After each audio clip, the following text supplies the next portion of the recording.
Professors, whether the slide is visible? No, madam.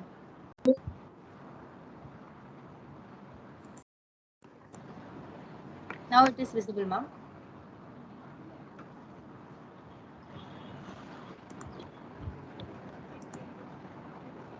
Now is it okay?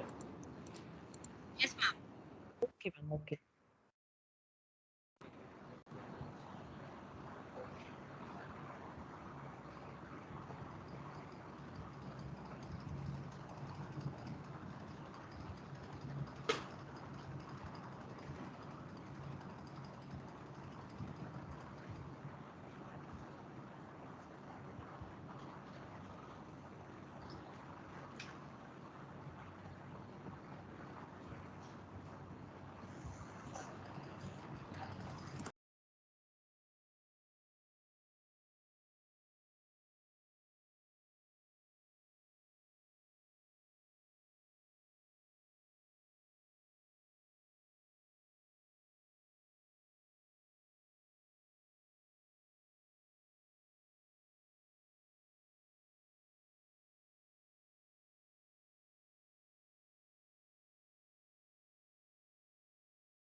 Good morning, professors.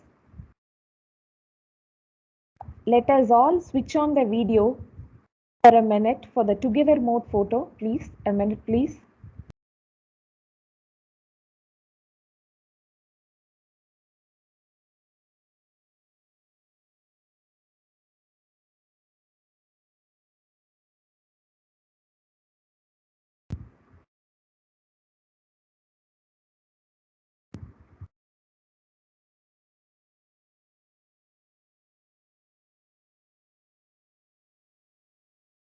Few professors, could you please switch on? Because I could see only 5 in the gallery. Karthik sir, can you take a screenshot? Yes, ma'am. Yes, ma'am. I'll take a screenshot, ma'am. This mode also you take. I will give another mode for you. Now it is in gallery mode. You could see 6 people.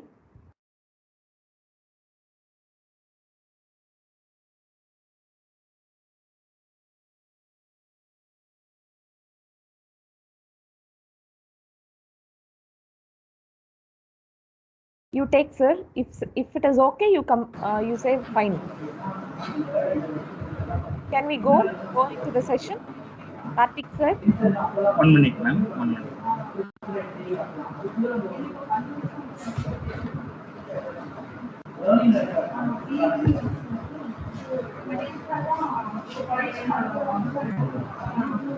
Yes, ma'am. Yes, ma'am. Okay, ma'am. Fine, ma'am. Thank you, Karthik sir. Thank you, professors.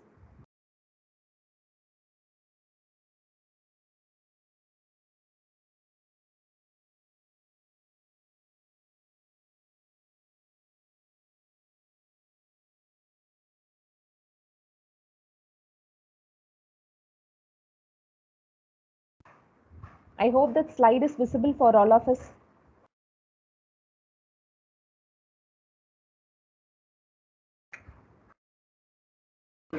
Yes, ma'am. Visible, ma'am.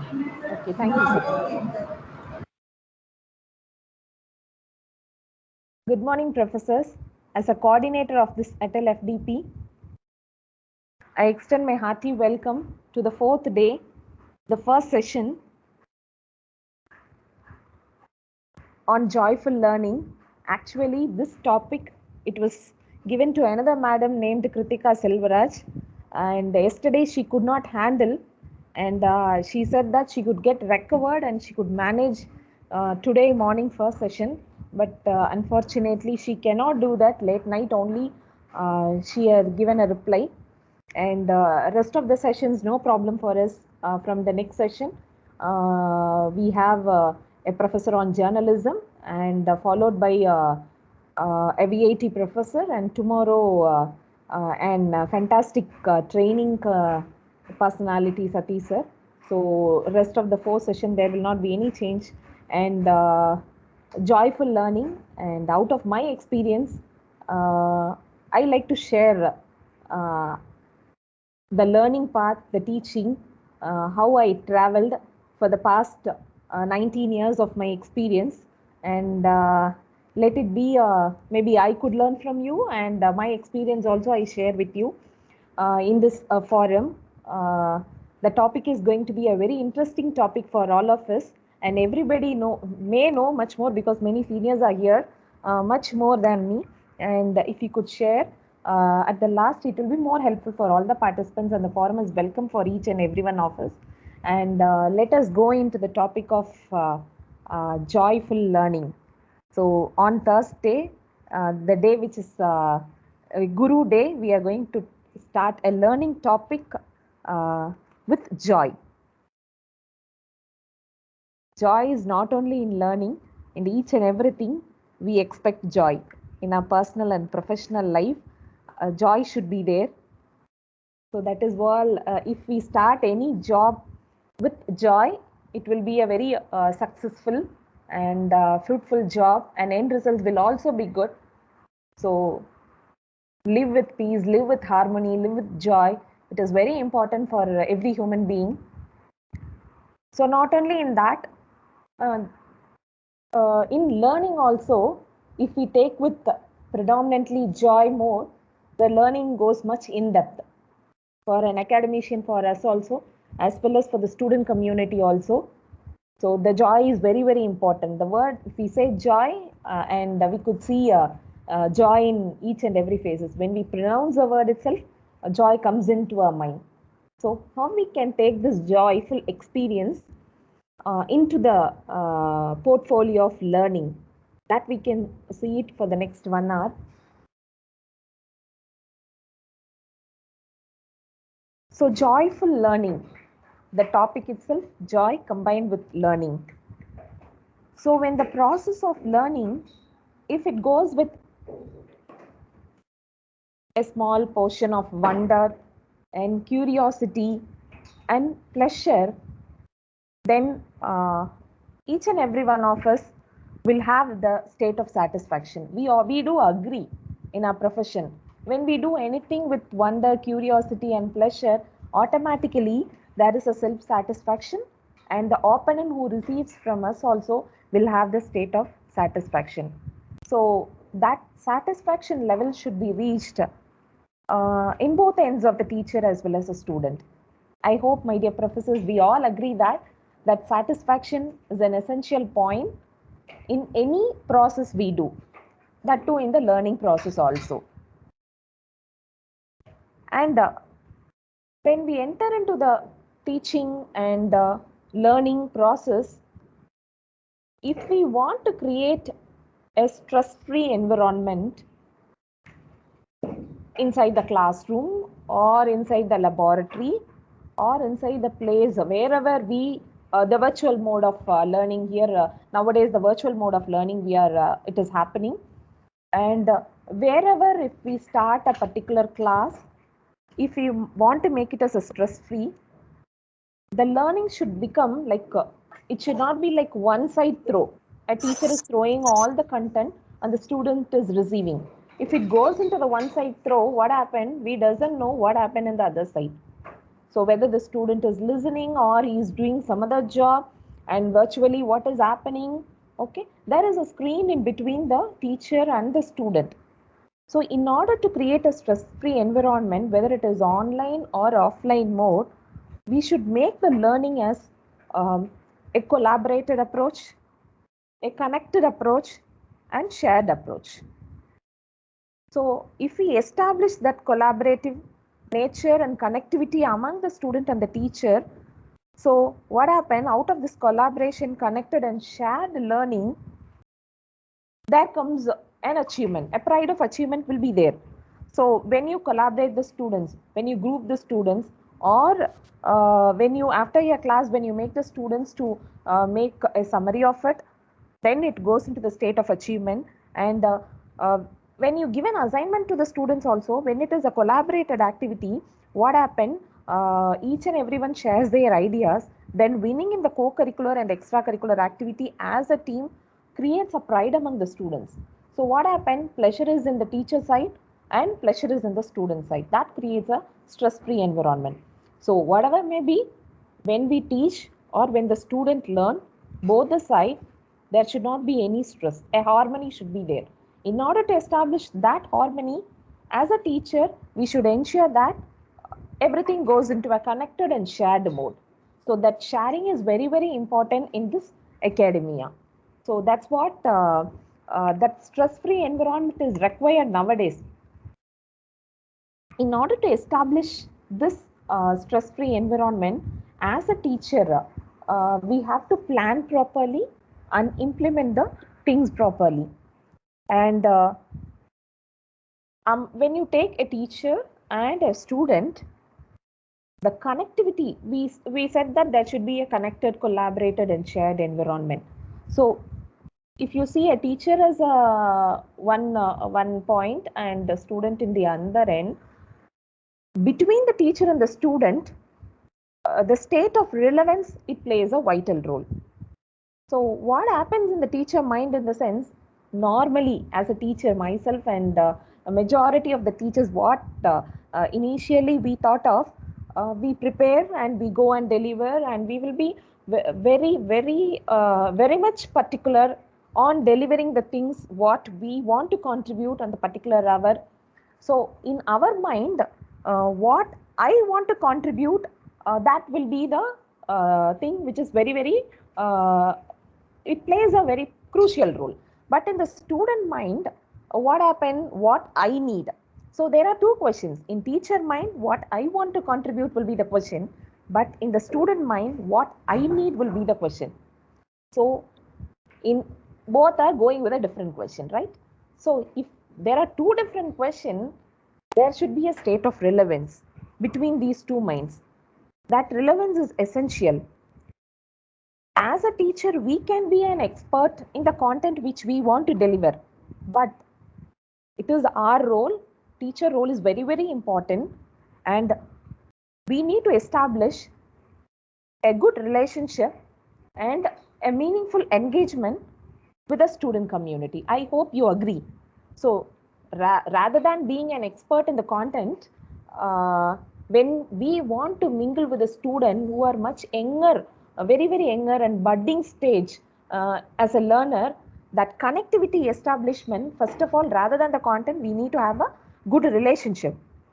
And that relationship, we have to make it as a meaningful engagement. That is very important. Then only we can make the opponent, that is the student or the learner, whoever may be in the opponent, not only the student, even in our home. If we want to talk with our spouse, and if we want to talk with our children, if we want to talk with our parent, whoever may be, the opponent side, the receiving side, a good relationship should be there and a meaningful engagement should be there. These two things are very important. Everybody will agree this. And after establishing that only, we can make that learner to receive the things from us. Then the receiving will be much more positive, and it goes into the nature of 70% and above receival in the other end. Yesterday we had a speaker on the topic interpersonal relationship. So he was very particular that we need to maintain a good relationship. If the relationship is not a meaningful one and it is not in a state of good mode, then everything will goes in vain. So that interpersonal relationship plays a vital role in each and every environment. So we need to maintain a satisfactory relationship, at least satisfactory level of relationship with our students. If we are successful in establishing the state of relevance, then we become a successful teacher, and the learner also becomes a successful one. So that state of relevance we could establish only by establishing a good interpersonal relationship, and meaningfully we have to engage the student. So that is very important. For that, we have to effectively plan, and planning also should be good, and the way in which we implement that should be more good. We should see the emotional mind of the student and act accordingly. Very important. That emotional feel is very important in order to establish the state of relevance. So if you ask me, I said that we have to establish the state of relevance. So how can we build it? How can we build a satisfactory relationship with our opponent, with our learner? So we need to ensure uh, maybe three things accordingly. First of all, when you talk with the learner as a teacher, you should set some behavioral rules. Without setting, we can't expect them to behave as per our expectation. Not only the student, whomever we are mingling with, you cannot expect the person to behave as per our expectations. I think we all agree. Can you expect another human being to behave as per our expectation? No, it cannot be. So first step is, as a teacher, you have to set certain behavioral rules. Okay, you have to make them clear that what is expected from them in the day one itself. Maybe in terms of guru, what you expect, maybe in terms of a parent, what they expect, in terms of a society, what the society expects from them. Because whenever we go into the education system in any college, as an institute, we have a vision. As an institute, we have a mission. So we will be having so many mission statements in our institute. So those mission statements are taking us, and we travel along with our mission statement in order to achieve the vision. So all the mission statements speak about the methods we implement. So what we plan, what we implement in order to achieve the vision. So we have to make our students, it is our own responsibility to make the younger generation, as a guru, we have to make them clear what we expect from them. So that expectations we should set clearly in the student mind. Then whenever they do something, maybe small or big, when they achieve a certain thing, we must be in a position to recognize. If we miss to recognize, then automatically you cannot realize a motivation among the student. So that is very essential. You set your expectations, make the expectations clear, and whenever they do achieve anything, you praise them. Okay, so that achievement will speak. Your small motivation will make them to achieve big thing. So that is very important as a teacher, and we all agree that we expect the motivation from our top management. In a similar way, as an younger kid, they also expect that recognition. If we give recognition each and every moment when they do certain thing, then automatically that state of relevance, when you establish, that will never go off. Whatever you contribute, the receiving end will be 100% one. So that, in that sense, planning and implementing is very, very important. And as I said, the motivation factor. So that motivation, it is very important. As a teacher, uh, we should create several ideas, and we should plan how we can, every time, how we should motivate the students. So we, inside the classroom, if we want to do any activity in a pleasured manner, in the sense, we should do that activity joyfully. So we have to make them in a group, and we have to make the students to discover the problem and make them to explore on it, and ask them to give first an architectural work.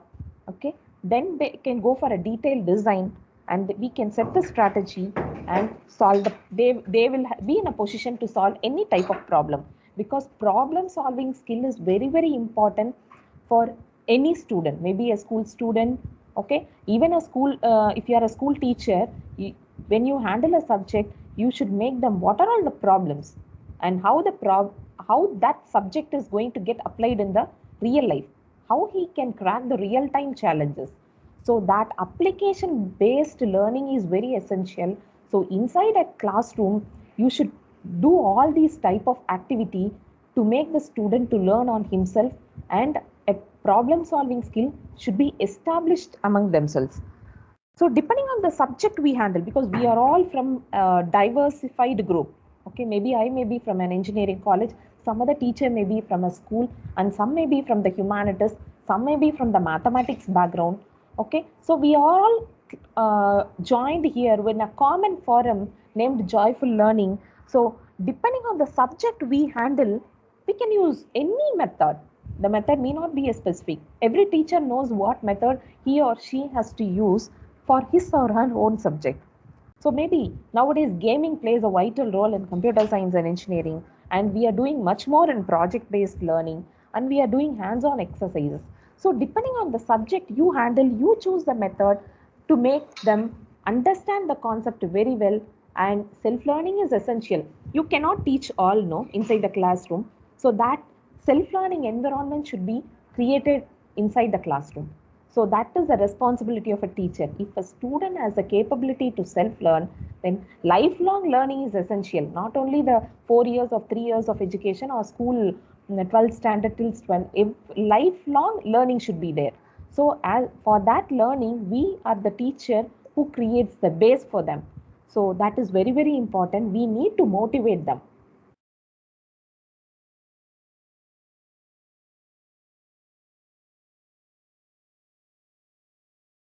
So the topic is joyful learning. Really, I need to touch on the topic. Otherwise, I miss my responsibility here.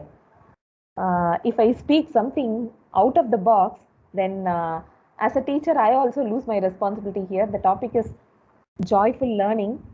The picture comes active learning and collaborative learning. This is the topic. Okay, there are different types. Okay, maybe this topic speaks about only active and collaborative learning. There are different types of learning. You know, some persons will realize the concepts by doing, some by seeing, some by observing.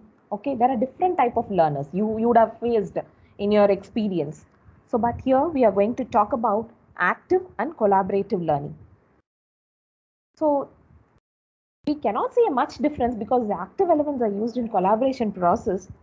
Okay, both are used synonymously, both are used in order to explain the concept of education that makes a student to take the responsibility for their learning. These type of this active learning and collaborative learning, these type of methodologies or strategies we may call, it has given a shift in the focus of the learning. Okay, there are different type of learning, I said, but these strategy, they have given a major shift in the process of learning. So in this active and collaborative learning, in these two types, student is the main agent of learning. Okay, and teacher is going to be on a co-learner, not a delivery agent. Teacher is a co-learner and the teacher acts as a facilitator, maybe a co-learner or maybe a facilitator, but student only is the main agent of learning. That's what this has given a great shift in the education mode. So this active and collaborative learning strategies, so it can be taken in different ways.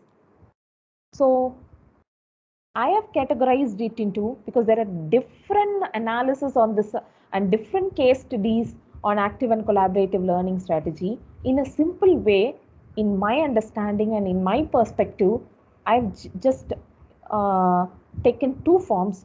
One is short-term groups, another one is long-term groups. So if you could enter into the short-term groups, the name itself short, okay, it exists for a short time, and long term, okay, the period is the duration goes much higher than the short term group. So this short term groups you can easily create. So what you do inside your classroom only, I'm going to say, nothing a rocket science. So it can be a more informal, okay, all on a sudden inside the classroom you can create a small group which is informal, okay, you're not informing anything, or suddenly it is created and it is going to exist only for a short period of time. In a learning environment, a teacher is going to create. So maybe, as I quoted here in the slide, it can be a problem solving group or it can be a lecture summary group. There is a small difference only between the problem solving group and the lecture summary group. If you take a problem solving group, you can go for a pair share method. Okay, a pair of students are joined together and they work together. A small problem is given inside the classroom and the pair is going to solve it. Okay, so whereas when you go into the lecture summary group, few students, okay, not a pair, it is somewhat 4 students, maybe more than 2. those students are grouped together and they work on what they do, in the sense whatever you have delivered inside the classroom, they are going to design it, frame it in their own way and deliver it in their own way. So they are going to recall the entire summary note of your lecture. So this is called lecture summary group. Okay, so the mere differences which exist short time, suddenly it is created, and if you do inside your classroom then and there, maybe weekly once or weekly twice according to the subject, then automatically you establish that collaboration. Okay, not only you can establish collaboration long term, these strategies tell us that you can do that collaboration even in short term. And long term groups, in this sense, you have to plan it. All on a sudden you cannot create it. Okay, it has to be established in a well planned manner, and it is more formal. Usually we do know in the final year, we identify what are all the problems a student has to solve. Maybe he is going to come out of an engineering college or a medical college or an arts or a humanities background. Final year there will be a project. Okay, so that project, as a teacher, we have to identify the problem which has to be solved in the real world, existing industry oriented problem. Maybe you can ask the students to come up with their own problem in their 3 years of education or 2 years of education. What are all the problems? So that has to be in a well planned manner, and it has to be more formal.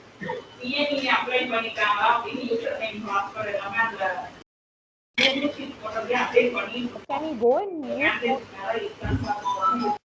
the participants, please? And this long term group, it will be more formal, and as I said, it is going to exist for a long time. And as it is projected in this slide, it can be a project group or it can be a case study group. If you take a project group, a single task we are going to assign. Okay, I hope everybody agree. That task, usually it will get splitted into modules. That modules are assigned to individuals. So individual based on the skills. So that they will segregate. And the solutions for all the problems are merged together. Finally, a combined report is written by all the members of the group. So this is what we do in project group usually.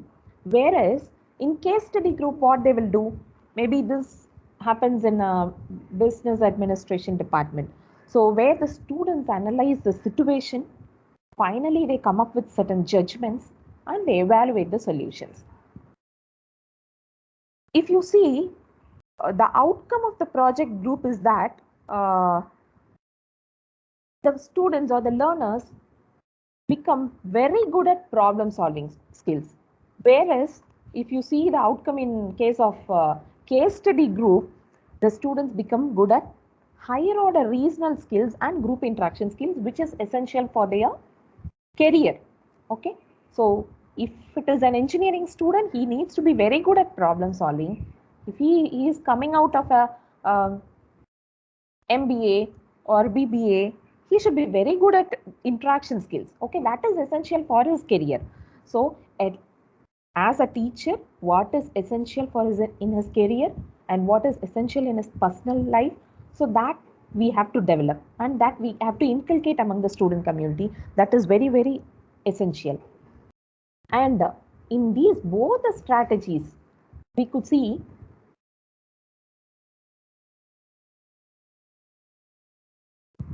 active elements are very much used. So if we mean active elements, if you take project group or if you take case study group, whatever may be that, all the key elements of active learning. So they have to talk among their peers, they have to listen to their peers, they have to read on themselves, they need to establish a group reading activity, and they have to write whatever they have finalized and report they have to write.